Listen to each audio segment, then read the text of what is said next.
मग या मालिकेच्या 21 ऑगस्टच्या भागामध्ये आता इकडे अर्जुन आपल्या रूममध्ये आलेला असतो। रूममध्ये आल्यावरती नेहमीप्रमाणे लॅपटॉप न घेता तो सगळी रूम चकाचक साफ करायला लागतो, जेणेकरून सायली ज्या वेळेला रूममध्ये येईल त्यावेळेला तिला सगळी रूम छान दिसेल। अर्जुन सगळं उरकतो आणि वा, आता मिसेस सायली रूममध्ये आल्या की खूप खुश होतील असं म्हणत सायलीची वाट पाहत असताना सायली येते आणि सायली रूम बघून खूपच खुश होते। काय झालं सर, तुमचा लॅपटॉप वगैरे काही बंद पडलाय का? यावरती अर्जुन म्हणतो, का हो तुम्ही असं का विचारताय? यावरती सायली म्हणते, नाही नाही, म्हणजे जनरली मी जेव्हा रूममध्ये येते तेव्हा लॅपटॉप घेऊन बसलेले असताना आज मला वाटते तुमचा बहुतेक लॅपटॉप बंद पडलाय, त्यामुळे ही सगळी साफसफाई तुम्ही केलेली दिसते। यावरती अर्जुन म्हणतो, नाही नाही, लॅपटॉप वगैरे माझा सगळा खूप चांगला आहे, पण आज मी खूप खुश आहे आणि तुम्हाला खुश करण्यासाठी मी हे सगळं आवरलेलं आहे। यावरती सायली म्हणते, का हो तुम्ही इतके खुश का? यावरती आता अर्जुन म्हणतो, आज सगळ्यांच्या चेहऱ्यावरती जो काही आनंद मी पाहिलाय ना, तो आनंद बघून मला खूपच आनंद झालाय आणि हे सगळं तुमच्यामुळे घडलेलं आहे। यावरती आता इकडे सायली कोणतंही क्रेडिट न घेता सायली सांगते, नाही हो, प्रतिमा त्या परत आल्यात आणि याच कारणामुळे सगळेजण खुश आहेत। अर्जुन म्हणतो, अहो पण प्रतिमा त्या परत आल्यात त्या कुणामुळे? तुम्हीच प्रतिमा त्यांना परत आणलेला आहेत ना। जर तुम्ही प्रतिमा त्यांना परत आणलं तर या सगळ्यामध्ये तुमचेच आभार मानायला पाहिजेत ना। सायली म्हणते, नाही हो, मी एक फक्त निमित्त मात्र होते। तोपर्यंत प्रिया इकडे रूम मध्ये येते आणि ती विचार करते, हे जर का या स्पीडने असं चालू राहिलं ना तर मात्र या सगळ्यामध्ये आता खूप मोठा प्रॉब्लेम होईल आणि आपल्याला अडकावं लागेल। मग आता कुणाची मदत घ्यायची त्यासाठी मात्र आता ती लगेचच नागराजला फोन करते। नागराजला फोन केल्यावरती आता ती म्हणते, तुम्हाला कळतंय का, इकडे काहीही व्यवस्थित चाललेलं नाहीये। तुम्हाला जर वाटत असेल ना की जर ही प्रतिमा बोलायला लागली तर आपला सगळा कच्चा चिठ्ठा खोलेल, इकडे अंताक्षरी चालले, मिठ्या मारणं चाललंय आणि हे असे उपाय करून प्रतिमाला काहीतरी आठवण्याचा सगळा हा घाट घातलेला आहे। त्यामुळे लवकरात लवकर काहीतरी करा, नाहीतर 3-13 आपले सगळ्यांचे वाचतील, तुला कळणार पण नाहीये। यावरती नागराज म्हणतो, अगं मी एकटा काय करू, तू पण तिकडून काहीतरी उपाय कर ना। यावरती प्रिया म्हणते, त्या महिपतला गाठा, कारण तो पण या सगळ्या प्रकरणामध्ये अडकलेला आहे। जर तुम्ही या सगळ्यामध्ये त्याची मदत घ्या, तो काय म्हणतोय ते बघा आणि लवकरात लवकर काय करायचं ते ठरवा, असं म्हणत प्रिया नागराजला इथली अपडेट देत असते। तोपर्यंत सायली आता रूम मध्ये येते। सायली सांगत असते, खरं सांगू का, तर प्रतिमा त्यांनी ज्या वेळेला मला मिठीत घेतलं ना, मला खूप खूप आनंद झाला। त्यावरती आता इकडे अर्जुन म्हणत असतो, मी खरं सांगू का, ज्या वेळेला तुम्हाला दोघींना मी एकत्र पाहिलं ना तेव्हा मला तुमच्या दोघींचं बॉन्डिंग म्हणजे अगदी इतकं छान वाटलं, म्हणून सांगू, तुमच्या दोघींचं बॉन्डिंग म्हणजे अगदी आई मुलीचं बॉन्डिंग आहे। बघून तर मला वाटलं की एक मुलगीच आईला मिठी मारती आहे। यावरती आता सायली रडायला लागते आणि म्हणते, नाही हो, आईचं प्रेम मिळायला खरं तर खूप नशीब लागतं, जे नशीब प्रियाकडे आहे। म्हणजे आम्ही दोघी जणी एकाच अनाथ आश्रमामध्ये आता मोठ्या झालो, पण प्रियाचं नशीब बघा ना, तिला तिच्या आईचा सहवास लाभतोय, नशीब लागतोय याला। आणि मला माझ्या आईचा एक साधा स्पर्श सुद्धा कधी मिळत नाही। खरंच मला ना एकदा माझ्या आईला पाहायचं आहे, तिला डोळे भरून पाहून मग मला तिच्या पाया पडायचं आहे। एकदा तरी माझ्या आईचा स्पर्श मला लाभेल का, असं म्हणत सायली आता खूपच भावुक होते आणि रडायला लागते। अर्जुन तिला शांत करतो आणि या सगळ्यामध्ये मी आहे ना तुमच्या सोबत असं समजावून सांगण्याचा प्रयत्न करतो। सायलीच्या डोक्यावरती प्रेमाने हात फिरवतो। सायली मात्र रडतच असते, तिला तिच्या आईला एकदा तरी भेटायचं असतं, जन्मदात्या आईची तिला आठवण आलेली असते। अर्जुन विचार करतो, मिसेस सायली, मी तुम्हाला आयुष्यामध्ये कधीच काही कमी पडू देणार नाही, जे काही आहे ते सगळं मी तुमच्यासाठी निर्माण करेन।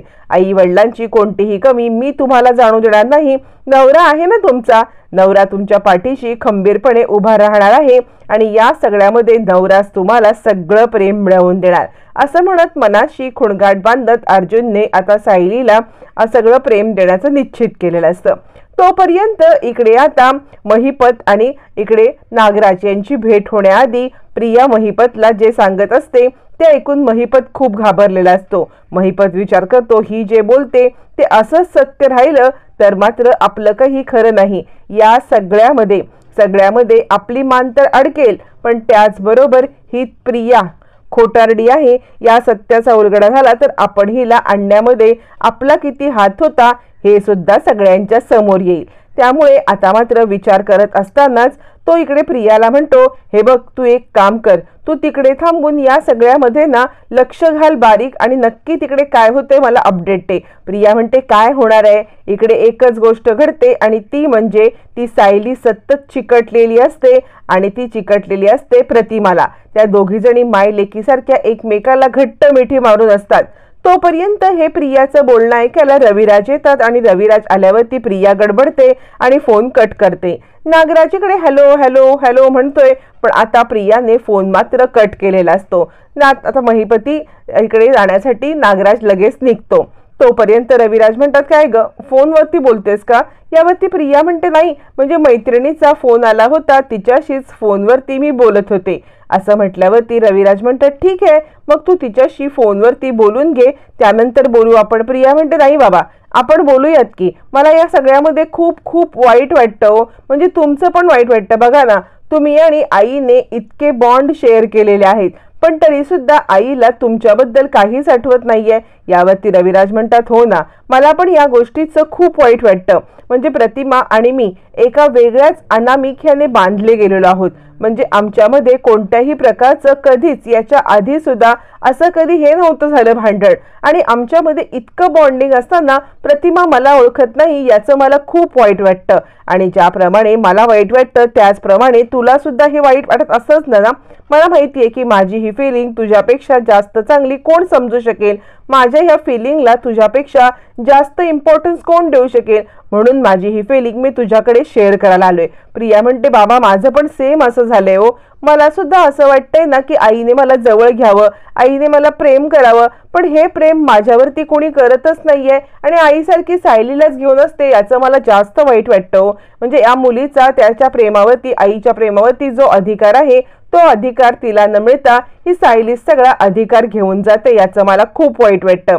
रविराज म्हणतात, हो बाळा पण सायली तिला बरं करण्याचा प्रयत्न करते, त्यामुळे तू काही काळजी करू नको, लवकरात लवकर तुझी आई बरी होईल। यावरती आता मात्र प्रिया हात हातात घेते आणि म्हणते, खरंच बाबा मी आईकडे बघूनच गप्प बसते, म्हणजे कधीतरी माझी आई या सगळ्यातून बरी होईल, मला जवळ घेईल, मला मुलगी म्हणेल आणि याच दिवसाची मी वाट पाहते। रविराज म्हणतात, हो ग बाळा मी सुद्धा याच दिवसाची वाट पाहतोय आणि लवकरात लवकर तो दिवस येणारच।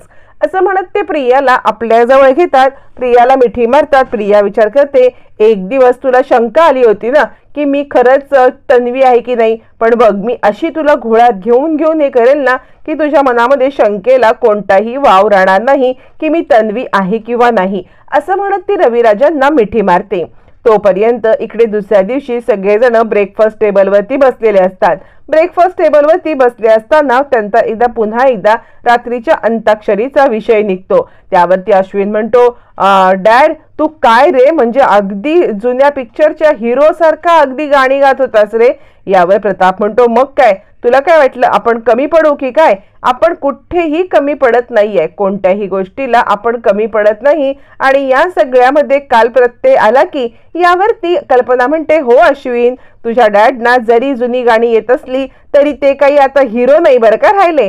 प्रताप म्हणतो, शंका आहे का? अजूनही मनाने मी तेवढाच रोमॅन्टिक आहे आणि मनाने सुद्धा मी हिरो आहे, त्यामुळे मला या सगळ्यामध्ये अजिबात चॅलेंज देऊ नको कल्पना। मला इतकी जुनी गाणी येतात ना, त्याच्याने तुला रोमॅन्टिक मी अगदी वातावरण निर्माण केलं होतं की नाही?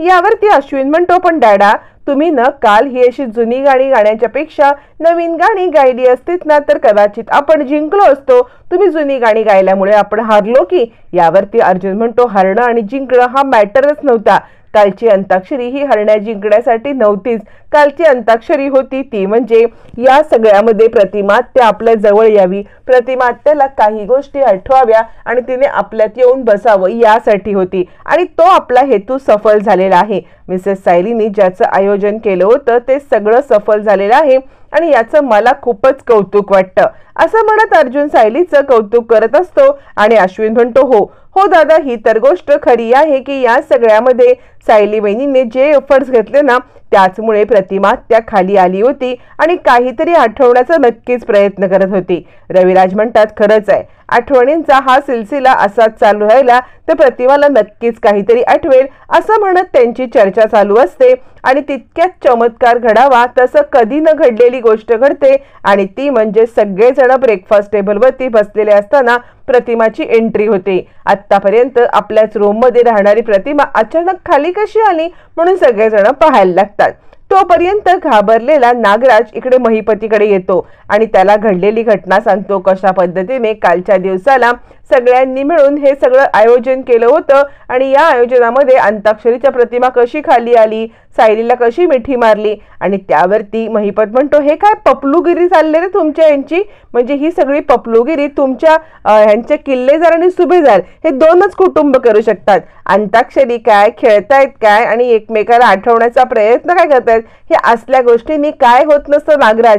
नागराज म्हणतो महिपत नाही रे, या सगळ्यामध्ये ती सांगत होती ना प्रिया की ती खाली आली होती प्रतिमा, सायलीला मिठी मारली, असंच जर का चालू राहिलं आणि तिला सगळं आठवलं ना तर एक दिवस प्रतिमा पोपटासारखं बोलायला लागेल आणि सगळी वाट लागेल, कळतंय का। यावरती आता महिपत म्हणतो ते तर आहेच, प्रतिमा जर का पोपटासारखी बोलायला लागली तर तुमचे तर 3:13 वाजले ना नागराज शेठ, काही खरं नाही तुमचं। यावरती नागराज थोडासा चिडतो आणि तो म्हणतो महिपत शेठ माझं खरं नाही, सिरियसली तिने अजूनही माझा चेहरा नाही पाहिलेला ऍक्सिडेंटच्या वेळेला, तिने अजूनही माझे काळे धंदे तिला माहितीच नाहीयेत, मी तिच्या नजरेच्या टप्प्यातच नाहीये, तिच्या नजरेच्या टप्प्यात तुम्ही आहात। ऍक्सिडेंट झाल्यावरती तुम्ही तिला जाळलत, ऍक्सिडेंट करण्यामागे तुमचा हात होता हे तिला माहितीये, तुमचे काळे धंदे तिला माहितीयेत, माझा याच्यात काहीही हात नाहीये। जर प्रतिमाने तोंड उघडलं ना तर तुमचं सगळं सत्य बाहेर येईल आणि तुमचे सगळे 3:13 वाजतील, मला काय सांगताय तुम्ही। यावरती आता नागराज असं बोलल्यावरती महिपतीच्या डोक्यात चिड जाते आणि महिपती म्हणतो सिरियसली नागराज शेठ, म्हणजे आता जर प्रतिमा बोलायला लागली तर फक्त आणि फक्त माझं नुकसान होईल असं वाटतंय तुम्हाला। तुम्हाला काय वाटतं, तुम्ही काठावरती बसून माझी मजा बघत बसाल का, म्हणजे तुम्ही बसलेत काठावरती आणि मी बसलोय जेलमध्ये असं होईल। अहो मी जेलमध्ये बसल्यावरती तुम्हाला काठावरून खेचून तिकडे आणणारच की, काय बोलताय तुम्ही, म्हणजे जर मलावरती आरोप आला तर तुमचा कच्चे चिठ्ठे मी सगळे बाहेर काढणार ना। तुम्हाला काय वाटतंय एकटा मी या सगळ्या प्रकरणामध्ये अडकेन का, नाही, तुम्हाला सुद्धा असं अडकवेन ना की तुम्हाला कळणार पण नाही काय गोष्ट घडले ते। त्यामुळे आता काय करायचं ते आपण मिळून उपाय करायला पाहिजे, कारण या सगळ्यामध्ये आपण अडकलोय ना, आपण समजतंय का, असं म्हणत महिपत आता इकडे नागराजला वस्तुस्थिती समजून सांगतो। नागराज म्हणतो मग करायचं काय, या सगळ्यामध्ये ब्लेम गेम करण्यापेक्षा काहीतरी उपाय करायलाच पाहिजे।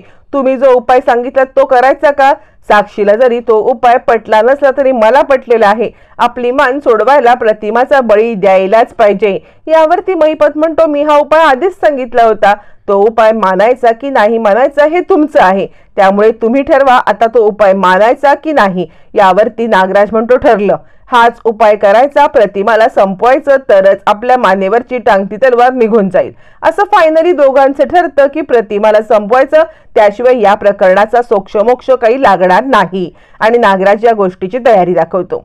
त्यानंतर इकडे आता सगळ्यांचंच लक्ष नसताना प्रतिमा कधी एकदा खाली आली हे काही कळतच नाही। सायली त्याच वेळेला चहा घेऊन प्रतिमाच्या रूम मध्ये चाललेली असते, पण प्रतिमाला पाहून सायली म्हणते प्रतिमा त्या तुम्ही खाली, अहो मी तर तुमच्यासाठी रूम मध्ये चहा घेऊन येत होते। प्रतिमा म्हणते आज मी इकडेच बसून चहा पिन असं ती खुणेने सायलीला सांगते। सायली म्हणते इथे तुम्ही आज सगळ्यांच्या सोबत बसून चहा पिणार आहात।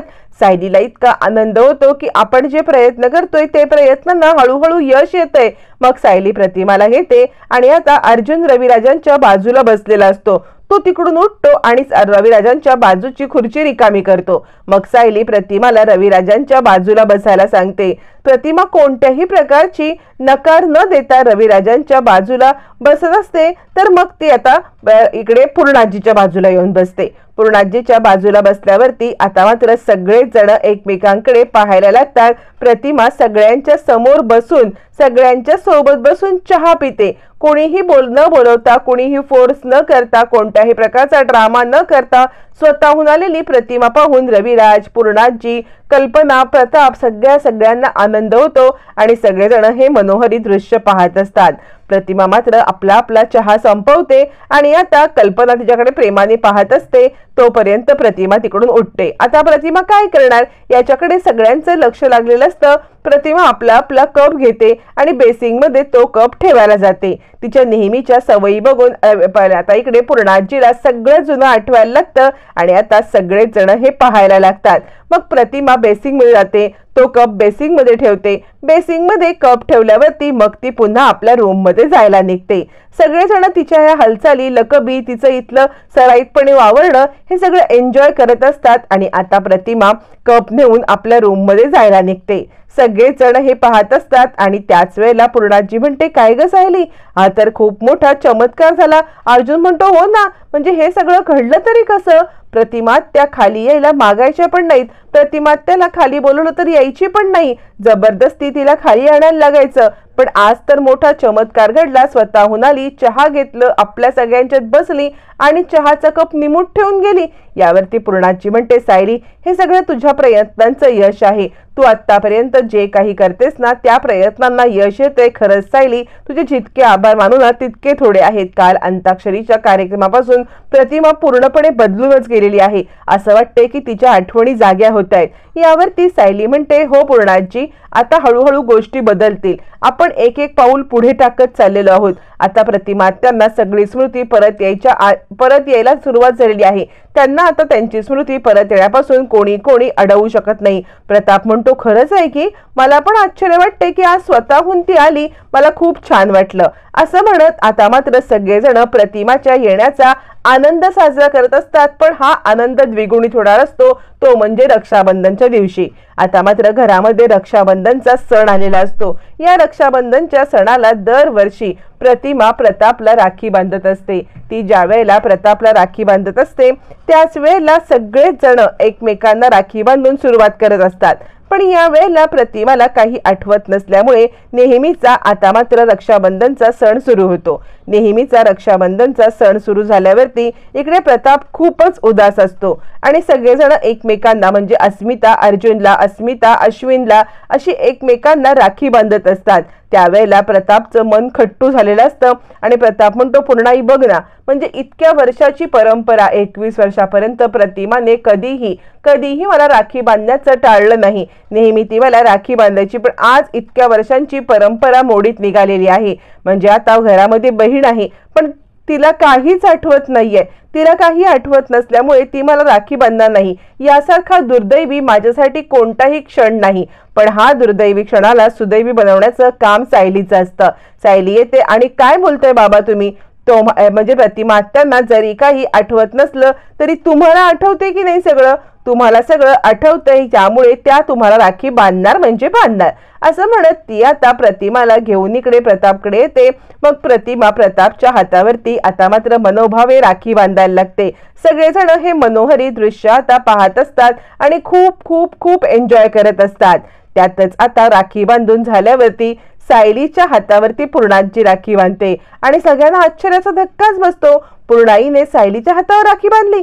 सिरियसली? हा काय नवीन प्रकार? त्यावरती पूर्णाई म्हणते, सायली, तू या घरातील नात्यांचं रक्षण करतेस. प्रत्येक नात्याला तू न्याय देतेस. या घरामधल्या प्रत्येक नात्याला न्याय देणाऱ्या माझ्या सुनेला मी राखी बांधणार. असं म्हणत पूर्णाजीने सायलीला राखी बांधत मिठी मारलेली असते. सायली सुद्धा या सगळ्यामुळे खूप खुश होते आणि पूर्णाजीला मिठी मारून हमसाहुमशी रडायला लागते. आणि आता इकडे मालिकेमध्ये एक पॉझिटिव्ह वळण येताना आपल्याला दिसत असतं.